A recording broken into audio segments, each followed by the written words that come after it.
Hey guys, welcome to Biology Binge.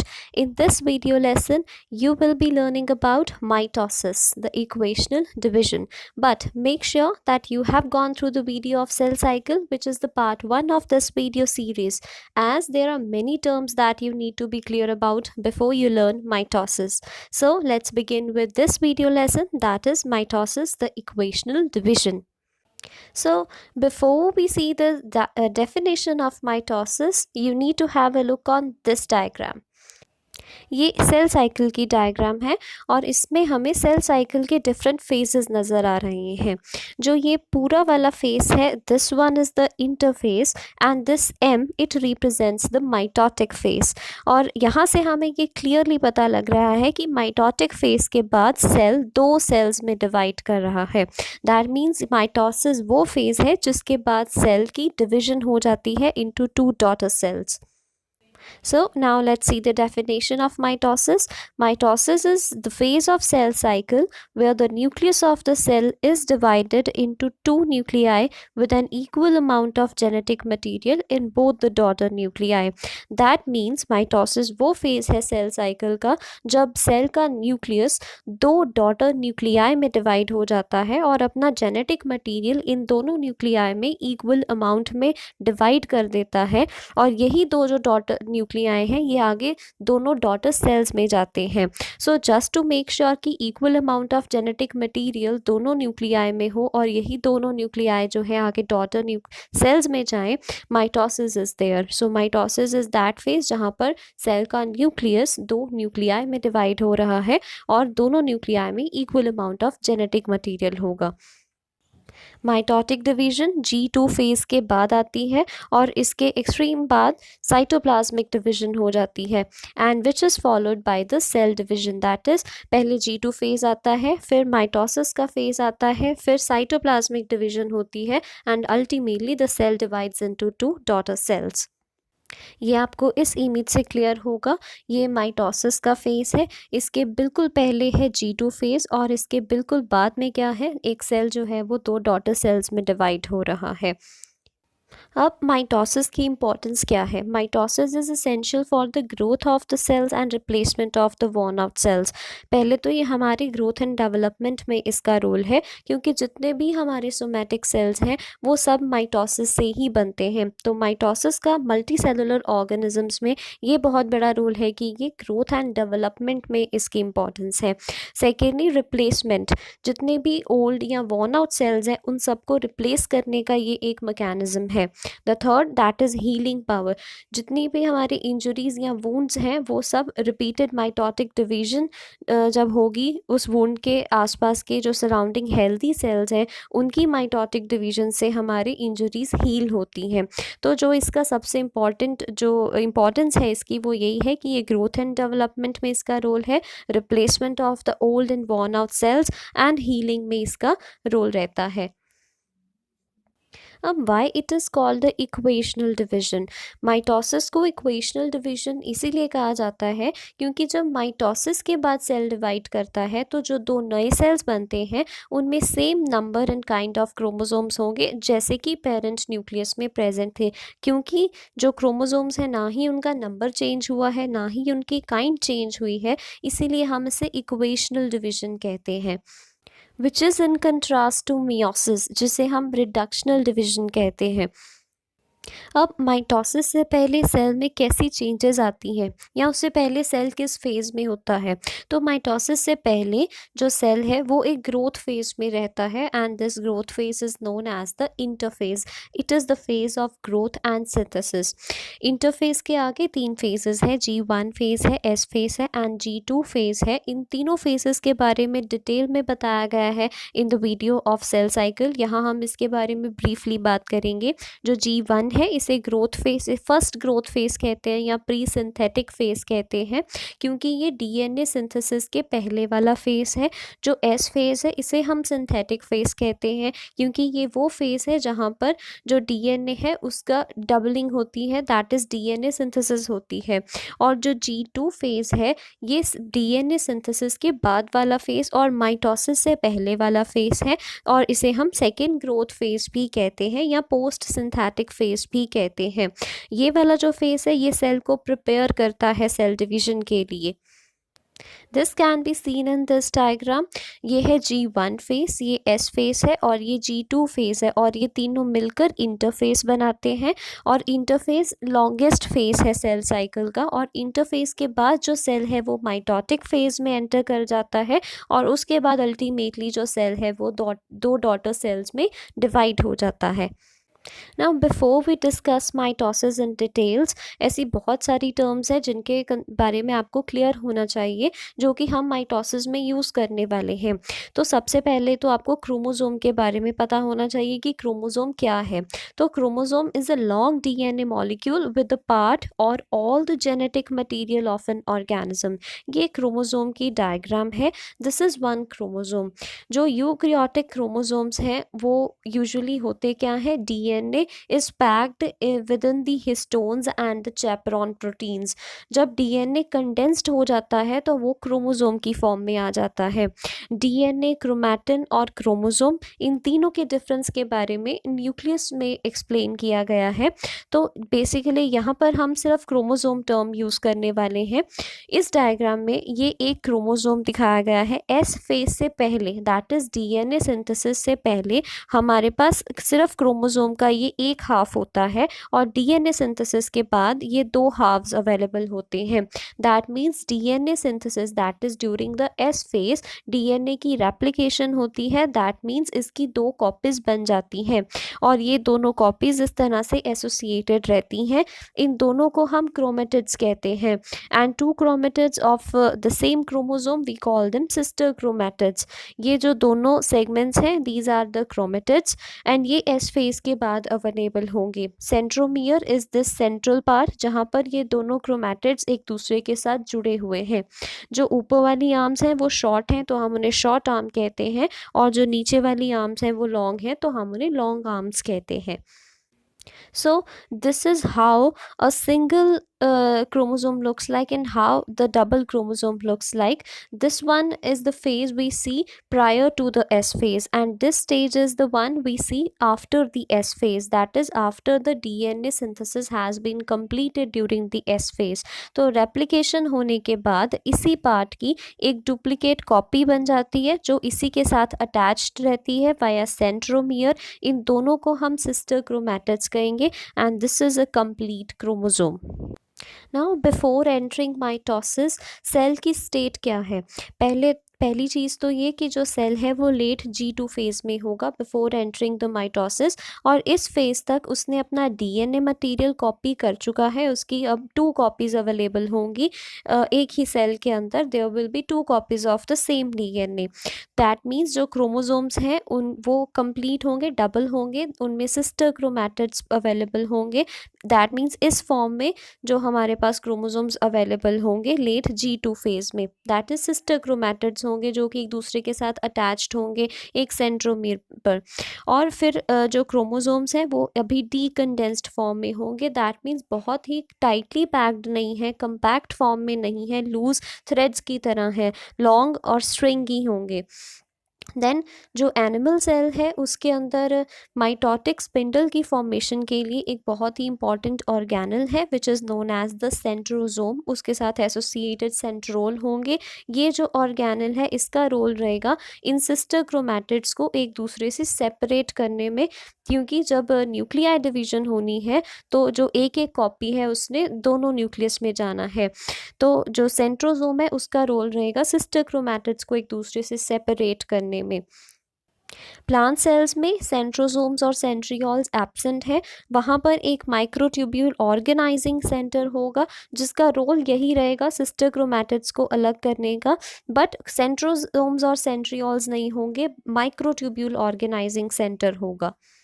So this is the state of the cell before it enters the mitosis. ये late G2 phase है। यहाँ पर जो centrosomes हैं वो duplication उनकी हो चुकी है, 2 सेंट्रोसोम अवेलेबल हैं और ये न्यूक्लियोलस है, ये न्यूक्लियस है और उसके अंदर क्या पड़ा है, न्यूक्लियोलस है। ये बाहर वाली जो मेम्ब्रेन है that is the nuclear membrane of the nucleus, और अंदर जो डीएनए है उसकी डुप्लीकेशन हो चुकी है तो उसकी 2 कॉपीज़ जो हैं वो अंदर पड़ी हैं and they are not condensed, अभी वो कंडेंस्ड नहीं है, तो वो हमें इस तरह से फाइबर्स की फॉर्म में ही नज़र आ रहे हैं. So this is the state of the cell before it enters the mitosis. अब हम फेजेस ऑफ माइटोसिस के बारे में बात करेंगे. माइटोसिस में 4 फेजेस होंगे: prophase, metaphase, anaphase and telophase. Prophase को कई बार 2 फेजेस में डिवाइड कर दिया जाता है. एक one is the early prophase and the second one is the pro metaphase. इस डायग्राम में हमें माइटोसिस के जो फेजेस हैं उनका एक ओवरव्यू देखने को मिल रहा है. ये है before entering the mitosis, this is the state of the cell, that is it is in G2 of the interphase. यहाँ पर क्या है, अभी बिल्कुल भी कंडेंसेशन नहीं हुई है जेनेटिक मटेरियल की. 2 कॉपीज़ जो हैं वो बन चुकी हैं सेंट्रियोल्स की. इन सेंट्रियोल्स का जो रोल है वो माइटोटिक स्पिंडल बनाने में रहेगा. माइटोटिक स्पिंडल का क्या रोल है वो हम आगे डिस्कस करेंगे. This one is the prophase, then prometaphase, then metaphase, then anaphase and then telophase, and which is then followed by the cytokinesis. तो प्रोफेज जो है यहाँ पर हमें इतनी अभी कंडेंस्ड नहीं नज़र आ रही है क्रोमोसोम्स की जो कॉपीज़ हैं. जैसे जैसे हम आगे जाएंगे इनकी कंडेंसेशन होती जाएगी. एनाफेज तक पहुँचते पहुँचते मैक्सिमम कंडेंसेशन हो चुकी होती है. Now we will discuss each phase in detail. The very first one is the prophase. अब प्रोफेज शुरू होने से पहले हमारे पास क्या है सेल के अंदर, we are having 2 identical copies of each chromosome in the cell. क्योंकि ये आइडेंटिकल कॉपीज़ कहाँ से आई हैं, जो एस फेज था इंटरफेज में, जहाँ पर डीएनए ने अपना मटेरियल डुप्लीकेट कर लिया, दैट इज़ जहाँ पर 2 कॉपीज़ बन जाती हैं डीएनए की बाय डीएनए रेप्लिकेशन. तो वहाँ से हमारे पास अब क्या अवेलेबल है, 2 identical copies of chromosome available हैं. और ये दोनों जो कॉपीज़ हैं ये एक एक डॉटर सेल में चली जाएंगी. अब ये जो कॉपीज़ हैं इनको हम सिस्टर क्रोमैटिड्स कहते हैं, जिसकी जो डायग्राम में कुछ इस तरह से है. ये इनकी आर्म्स हैं, ठीक है, ऊपर वाली शॉर्ट आर्म्स हैं, नीचे वाली लॉन्ग आर्म्स हैं. ये एक कॉपी है और ये this one is the first copy and this one is the second copy. इनको हम सिस्टर क्रोमैटिड्स कहेंगे. और ये एक दूसरे के साथ जुड़ी हुई हैं वाया द सेंट्रोमियर, जो यहाँ पर सेंटर में प्रेजेंट होगा. प्रो फेज के मेन इवेंट्स क्या रहेंगे कि इस फेज में कैसी कैसी चेंजेस आएंगी. पहली, the condensation of the chromosomes. Second, the movement of the centrosomes. पहले तो जो क्रोमोसोम्स जो हैं वो पहले जो G2 फेज़ है उसमें फाइब्रस होंगे, मतलब स्ट्रिंजी होंगे और इतनी कंडेंस्ड फॉर्म में या कंपैक्टली पैक्ड नहीं होंगे. लेकिन प्रो फेज में अब उनकी धीरे धीरे कंडेंसेशन शुरू हो जाएगी, दैट इज़ वो उनका कंपैक्ट अरेंजमेंट होता जाएगा. जो सेंट्रोसोम्स हैं जिन्होंने माइटोटिक स्पिंडल बनाना है, वो सेल के ऑपोजिट, वो न्यूक्लियस के ऑपोजिट पोल्स पर मूव होना शुरू हो जाएंगे. दोनों ऑपोजिट पोल्स की तरफ जाएंगे, दैट इज़ उनकी मूवमेंट स्टार्ट हो जाएगी. Third one, that is the formation of the mitotic spindle. Once the centrosomes reach the opposite poles of the nucleus, mitotic spindle starts appearing. Then the last one is the beginning of the nucleoli breakdown.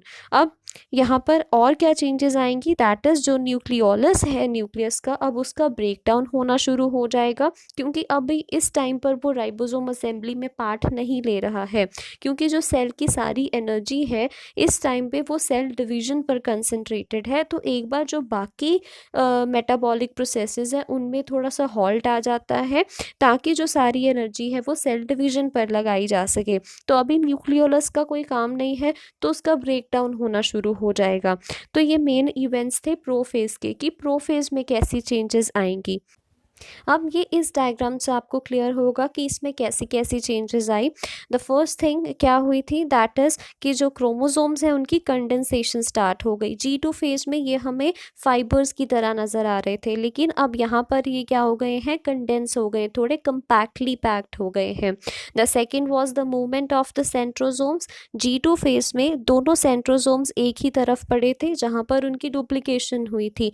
लेकिन अब इस phase में क्या हुआ है कि दूसरा centrosome जो है वो ऑपोजिट पोल पर चला गया है, that is one centrosome is is at the one side of the nucleus, while the other one is at the opposite pole of the nucleus.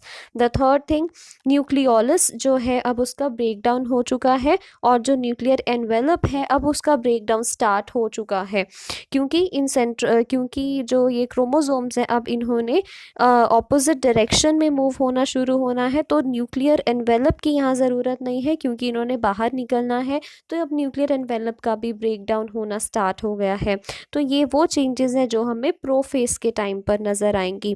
Mitotic spindle जो है वो यहाँ पर अपीयर होना स्टार्ट हो गया है। ये जो फाइबर्स नज़र आ रहे हैं जो कि इन सेंट्रियोल से निकले हैं, यही फाइबर्स जो है आगे जाके माइटोटिक स्पिंडल की फॉर्मेशन करेंगे। The next one is the prometaphase. Prometaphase prophase के बाद और मेटाफेज से पहले वाला फेज है। इस टाइम पर nuclear membrane completely break down हो चुकी है और उसकी मेम्ब्रेन वेसिकल्स बन चुकी हैं बहुत सारी। और जो सेकेंड चेंज है वो ये है कि जो क्रोमोसोम्स हैं उनके पास एक प्रोटीन स्ट्रक्चर बन चुका है which is known as the kinetochore. ये काइनेटोकोर ऐसे प्रोटीन्स हैं जो इन क्रोमोसोम्स को माइटोटिक स्पिंडल के साथ अटैच होने में हेल्प करेंगे। This is the prometaphase. यहाँ पर क्या हुआ है कि जो न्यूक्लियर एनवेलप है वो अब कम्प्लीटली ब्रेक डाउन उसका हो चुका है। जो सेंट्रियोल्स हैं उनसे काफ़ी सारे जो ये फाइबर्स हैं ये बाहर निकल चुके हैं, और ये फाइबर्स ही क्या बनाएंगे आगे, माइटोटिक स्पिंडल बनाएंगे। प्लस जो क्रोमोसोम्स हैं उनके ऊपर काइनेटोकोर प्रोटीन बन चुका है। ये प्रोटीन उन्हें इन फाइबर्स के साथ एसोसिएट होने में हेल्प करेगा। Then the third phase is the metaphase. ये मेटाफेज वो वाला फेज है जिसका करेक्टरिस्टिक फीचर है मेटाफेजिक प्लेट या इक्वेटोरियल प्लेट।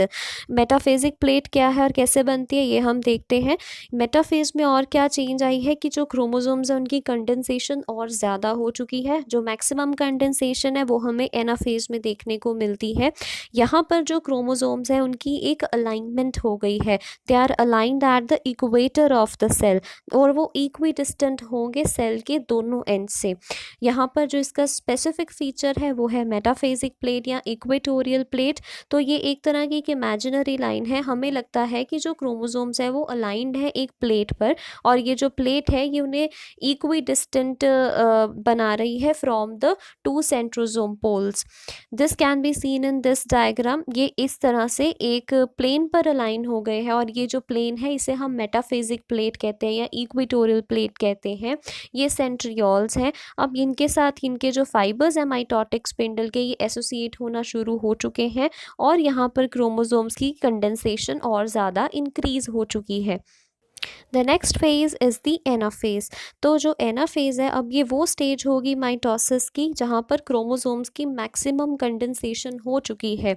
इस स्टेज पर जो क्रोमोसोम्स के जो सिस्टर क्रोमैटिड्स हैं वो एक दूसरे से अलग होना शुरू होंगे। That is they are pulled apart from each other, और उनकी जो पुलिंग है ऑपोजिट डायरेक्शन में उसमें कौन एड कर रहा है, interpolar microtubules and astral microtubules. ये फोर्स लगाती हैं जो कि ये फोर्स लगाती हैं और जो सिस्टर क्रोमैटिड्स हैं उन्हें एक दूसरे से अलग करती हैं और ऑपोजिट डायरेक्शंस में खींचती हैं। ये दोनों माइक्रोट्यूब्यूल्स माइटोटिक स्पिंडल में हैं। That is they arise from the centrioles. अब ये हमें इस डायग्राम में क्लियर है। ये एनाफेज है। एनाफेज में अब क्या हो चुका है कि ये पूरी तरह से जो सिस्टर क्रोमैटिड्स हैं वो एक दूसरे से सेपरेट हो चुकी हैं। अब उनका कनेक्शन नहीं रहा है। जो दोनों कॉपीज़ थी जो जेनेटिक मटेरियल की, one is this copy and one is this copy, अब वो सेपरेट हो चुकी हैं और अपने जो न्यूक्लियस है उसमें जाने के लिए रेडी हैं। जो ये माइक्रोट्यूब्यूल्स हैं जो कि इस माइटोटिक स्पिंडल का पार्ट है जो कि यहाँ सेंट्रियोल से अराइज हुई थी, इन्होंने इन दोनों को एक दूसरे से ऑपोजिट खींचा है और इन्हें एक दूसरे से अलग किया है। And then the last phase is the telophase. अब जो जो चेंजेस आई थी प्रोफेज और प्रो मेटाफेज में, that is nucleolus, nuclear membrane जो कि डिसअपियर हो गए थे, अब वो चेंजेस रिवर्स होंगी। अब क्योंकि जो सिस्टर क्रोमैटिड्स अलग हो चुकी थी वो बिल्कुल ऑपोजिट पोल्स पर पहुंच चुकी हैं। अब वहाँ पर एक नए दोनों तरफ ही नए न्यूक्लियस बनेंगे। ये जो नए न्यूक्लियस है इन्हें आगे डॉटर सेल्स में पास होना है। तो इसीलिए जो न्यूक्लियर एनवेल्प है वो दोबारा से रीअसेंबल होगी। दोनों दोनों क्रोमैटिड्स के सेट के बाहर जो न्यूक्लियोलाई है वो दोबारा रीअपियर होगा, और जो क्रोमोसोम्स जिनकी मैक्सिमम कंडेंसेशन हो चुकी थी बाय वेरी मच कॉइलिंग इन दी एनाफेज, अब उनकी दोबारा से डीकंडेंसेशन होंगी और वो फिर से खुल जाएंगे। That is they decondense backed into the expanded chromatin. अब वो फिर से फाइबर की फॉर्म में आ जाएंगे जैसे वो इंटरफेस के टाइम पे प्रेजेंट होते हैं। जो माइटोटिक स्पिंडल बना है सेंट्रियोल से वो भी सारा डिसअसेंबल हो जाएगा क्योंकि अब उसकी ज़रूरत नहीं है। जो माइक्रोट्यूब्यूल्स निकली थी स्पिंडल से वो भी सारी डीपॉलीमराइज्ड हो जाएंगी। जो साइटोकाइनेसिस है अब वो टीलोफेज के एंड पर शुरू हो चुकी है। Cytokinesis means the division of the cytoplasm. तो जो साइटोप्लाज्म है वो लेट टीलोफेज, मतलब जब सेपरेशन अभी हो रही होती है, वो पोल्स पर पहुंच रहे होते हैं, तभी स्टार्ट हो जाती है। दैट इज़ वो साइमल्टेनियसली चलती है लेट टीलोफेज के साथ। एंड जब ये कंप्लीट हो जाएगी साइटोकाइनेसिस, तो न्यूक्लियाई ऑलरेडी 2 बन चुके हैं, साइटोप्लाज्म भी सेपरेट हो चुका है। फाइनली जो हमारा सेल है अब वो 2 डॉटर सेल्स में सेपरेट हो जाएगा। This can be seen here. जो दोनों सेट्स हैं क्रोमैटिड्स के वो बिल्कुल ऑपोजिट पोल्स पर पहुंच चुके हैं। जो सेल मेम्ब्रेन है सेल की अब वो भी डिवाइड होनी शुरू हो चुकी है। साइटोप्लाज्म जो है वो भी डिवाइड होना शुरू हो चुका है। एंड अल्टीमेटली यहाँ पर 2 न्यूक्लियस जो हैं वो बन चुके हैं। माइटोटिक स्पिंडल कम्प्लीटली डिसइंटीग्रेट हो चुका है, नए न्यूक्लियस बनने स्टार्ट हो चुके हैं। तो ये इस डायग्राम में भी क्लियर है कि जो एनाफेज है वहाँ पर जो क्रोमैटिड्स का सेट है वो एक दूसरे से सेपरेट हो रहा है। टीलोफेज पे वो बिल्कुल पोल्स पर पहुंच चुका है, और फिर जब साइटोकाइनेसिस होगी तब ये इनकी 2 अलग कॉपीज बन जाएंगी और अल्टीमेटली जो सेल है वो 2 डॉटर सेल्स में उसकी डिवीजन होनी स्टार्ट हो जाएगी। So this was about all the phases of mitosis. Let's summarize it कि इसमें कौन कौन से फेजेस थे और किस फेज में क्या हुआ। सबसे पहले इंटरफेज था, and then was the prophase, then was the metaphase, and then anaphase, and last was the telophase. Interphase के टाइम पर हमारे पास इंटरफेस के टाइम पर was the growth of the cell. Then prophase के टाइम पर यहाँ तक आते आते जो डीएनए मटेरियल है उसकी डुप्लीकेट कॉपीज बन चुकी हैं। मेटाफेज के टाइम पर वो एक मेटाफेजिक प्लेट इक्वेटर पे आकर सेटल हो गए हैं।